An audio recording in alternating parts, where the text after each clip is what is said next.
നമ്മൾ പശ്ചിമേഷ്യയിലേക്ക് പോവുകയാണ്. സംഘർഷം തുടരുന്നതിനിടെ മരവിപ്പിച്ച ആസ്തികൾ ഭാഗികമായി വിട്ടു നൽകാതെ അന്തിമ ധാരണയിലെത്താനാകില്ലെന്ന് ഇറാൻ. അമേരിക്ക അടിക്കടി നിലപാട് മാറ്റുന്നതിനാലാണ് ഇറാൻ അമേരിക്ക സമാധാന കരാർ യാഥാർത്ഥ്യമാകാത്തത്. കരാറിലെത്താൻ നിലപാടുകളിൽ വിട്ടുവീഴ്ചകൾക്കില്ലെന്ന് ഇറാൻ വ്യക്തമാക്കി. കരാറിലെത്താൻ ധൃതിയില്ല എന്നും ധാരണയിൽ എത്തും വരെ ഇറാനെതിരെയുള്ള നാവിക ഉപരോധം ശക്തമായി തുടരുമെന്നുമാണ് ഇപ്പോൾ ഡൊണാൾഡ് ട്രംപ് വ്യക്തമാക്കിയിരിക്കുന്നത്. മധു കൊട്ടാരക്കര നൽകും വിവരങ്ങൾ അമേരിക്കയിൽ നിന്ന്. Madhu, good morning and good evening. Madhu, ഇതിപ്പോൾ വീണ്ടും പ്രശ്നങ്ങൾ സങ്കീർണമായിക്കൊണ്ടിരിക്കുകയാണോ? ഇന്നലെ ട്രംപ് പറഞ്ഞത് ഈ പ്രശ്നങ്ങളൊക്കെ ഒരു സമവായത്തിലേക്ക് എത്തിച്ചേരാനുള്ള സാധ്യത തെളിയുന്നു എന്നാണ്. പക്ഷെ അതേസമയം തന്നെ ഈ സമവായ ശ്രമങ്ങൾക്ക് ഏറ്റവും വലിയ തിരിച്ചടി അമേരിക്ക മുന്നോട്ട് വെച്ച ഉപാധിയാണ്. അത് അംഗീകരിക്കാൻ ഇപ്പോൾ ഇറാൻ തയ്യാറായിട്ടുമില്ല. നിലവിലെ സാഹചര്യം എങ്ങനെയാണ്? Good morning Gokul, Pravitha. ഈ അമേരിക്കയുമായിട്ടുള്ള നയതന്ത്ര ചർച്ചകൾ അത് മുന്നോട്ട് കൊണ്ടുപോകുന്നതിന് ഇപ്പോൾ കടുത്ത നിബന്ധനയുമായിട്ട് ഇറാൻ വന്നിരിക്കുകയാണ്. അതായത് ഖത്തറിൽ ഫ്രീസ് ചെയ്ത് വെച്ചിരിക്കുന്ന $12 ബില്യൺ, അതായത് ഏതാണ്ട് 12 ശതകോടി ഡോളർ ആണ് ഈ പറയുന്നത്. അത് അടിയന്തരമായി വിട്ടു നൽകണമെന്നാണ് ഇറാന്റെ ആവശ്യം. അമേരിക്കയുമായിട്ടുള്ള ഒരു ഇനിഷ്യൽ മെമ്മോറാണ്ടം ഒപ്പുവെക്കുന്നതിന് മുമ്പ് ഒരു പ്രീ കണ്ടീഷനായിട്ടാണ് ഈ തുക ഇപ്പോൾ ഇറാൻ ആവശ്യപ്പെട്ടിരിക്കുന്നത്. ആദ്യഘട്ട ചർച്ചകൾ തുടങ്ങണമെങ്കിൽ പോലും ഖത്തറിലെ ബാങ്കുകളിലുള്ള ഇറാന്റെ തുക ലഭ്യമാക്കണമെന്നുള്ള നിലപാടാണ് ഇറാൻ സ്വീകരിച്ചിരിക്കുന്നത്.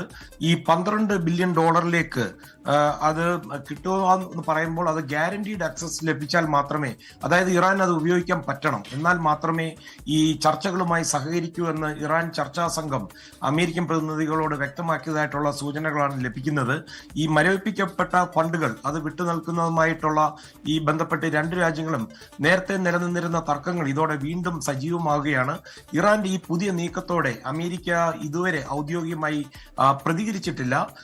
അതേസമയം ഈ തയ്യാറാക്കാൻ ഉദ്ദേശിക്കുന്ന ഈ ഇനിഷ്യൽ മെമ്മോറാണ്ടം അതിപ്പോഴും വലിയ തടസ്സങ്ങളുമായിട്ട് തുടരുകയാണ്. ധാരണാപത്രത്തിൽ 1-2 സുപ്രധാന വ്യവസ്ഥകളെ ചൊല്ലി ഇറാനും അമേരിക്കയും തമ്മിലുള്ള അഭിപ്രായ വ്യത്യാസങ്ങൾ ഇതുവരെ പരിഹരിക്കപ്പെട്ടിട്ടില്ലെന്നാണ് ഇറാനിയൻ റവല്യൂഷണറി ഗാർഡ്സുമായി വളരെ അടുത്ത ബന്ധമുള്ള ഒരു ന്യൂസ് ആണ് തസ്നീം ന്യൂസ് അവർ റിപ്പോർട്ട് ചെയ്യുന്നത്. അതേസമയം ഈ കരാർ ഉടൻ ഒപ്പുവെച്ചേക്കുമെന്നും ഈ തസ്നീം ന്യൂസ് പറയുന്നുണ്ട്. അതുപോലെ ഹോർമൂസ് കടലെടുക്ക് തുറക്കുവാനും ഇറാന്റെ പക്കലുള്ള സമ്പുഷ്ടീകരിച്ച യുറേനിയം ഉപേക്ഷിക്കുവാനും ഈ കരാറിൽ ഒരുപക്ഷെ ധാരണയായേക്കുമെന്നുള്ള സൂചനയും നൽകുന്നുണ്ട്. ഇറാനുമായി അമേരിക്കയുമായിട്ടുള്ള ഇവരുടെ രണ്ട് രാജ്യങ്ങൾ തമ്മിലുള്ള ബന്ധം അതേസമയം ഇപ്പോൾ കൂടുതൽ പ്രൊഫഷണലും അതുപോലെ റിസൾട്ട് ഓറിയന്റഡുമായിട്ട് മാറിയിട്ടുണ്ടെന്നാണ് US പ്രസിഡന്റ് ഡൊണാൾഡ് ട്രംപ് പറയുന്നത്. എന്നാൽ കരാറിൽ നേരത്തെ പ്രവിധ സൂചിപ്പിച്ചതുപോലെ ഒപ്പുവെക്കുവാൻ തിടുക്കം കാണിക്കരുതെന്ന് പ്രതിനിധികൾക്ക് നിർദ്ദേശം നൽകിയിട്ടുണ്ടെന്ന് ട്രംപ് ഇന്ന് പറഞ്ഞിട്ടുണ്ട്. ഗോകുൽ, പ്രവിധ.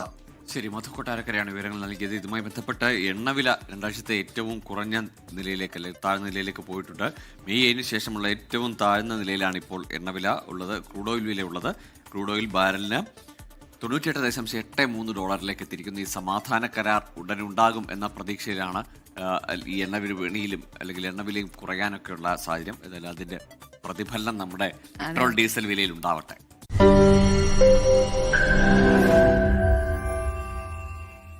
ലോകത്തെവിടെയായാലും ഏത് സമയത്തും 24 വാർത്തകളും ഓഗ്മെന്റഡ് റിയാലിറ്റി പാക്കേജുകളും എക്സ്പ്ലെയിനറുകളും വിശദമായി കാണാൻ ഞങ്ങളുടെ YouTube ചാനൽ നിങ്ങൾക്ക് സബ്സ്ക്രൈബ് ചെയ്യാം.